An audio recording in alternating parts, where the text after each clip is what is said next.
Digital યુગ, a daily local news channel of Narud. Vagra police દ્વારા યોજાયેલ રોજા ઇફતારીના કાર્યક્રમમાં હિન્દુ મુસ્લિમ સમાજના અનેક અગ્રણીઓએ ઉમંગભેર ભાગ લીધો હતો.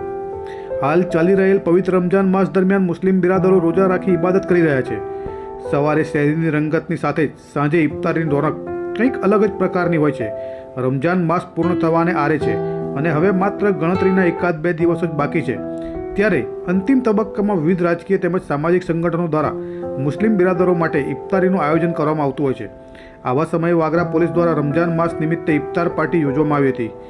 Vagra police sub inspector A.K. જાડેજાના અધ્યક્ષ સ્થાને વાગરા પોલીસ પરિવાર થકી યોજવામાં આવેલ ઇફતાર પાર્ટીના કાર્યક્રમમાં વાગરા તાલુકામાંથી અનેક મુસ્લિમ બિરાદરો સહિત હિન્દુ સમાજના રાજકીય તેમજ સામાજિક અગ્રણીઓ ખાસ ઉપસ્થિત રહ્યા હતા.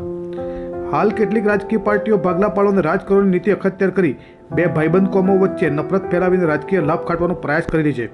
તેવા ટાણે વાગરા પોલીસે બંને સમાજના લોકોને સાથે રાખી ઇફતારીના આયોજન થકી કોમી એકતાને મજબૂત બનાવવા સરાહનીય પ્રયત્ન કરવામાં આવ્યો હતો. વાગરા પોલીસની પ્રશંસનીય કામગીરીની ચારેક ઓરથી સરાહના થઈ રહી છે. આ તબક્કે વાગરા પોલીસની ટીમે ખડે પગે સેવા બજાવી ઇફતાર પાર્ટીને સફળ બનાવી હતી. મારો આ પવિત્ર રમજાન માસનો આજે 28મો રોજા છે, જેના માટે અમે મતલબ બહુ શોર્ટ ટાઈમમાં આયોજન કર્યું છે.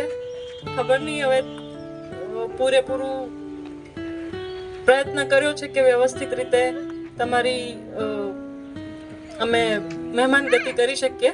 જો તમે આ વિડિયો Facebook પર જોઈ રહ્યા છો તો લાઈક અને ફોલો કરો, અને YouTube પર જોઈ રહ્યા છો તો અમારી ચેનલને સબસ્ક્રાઇબ કરો. ડિજિટલ યુગ, હર હંમેશ જનતાની સાથે.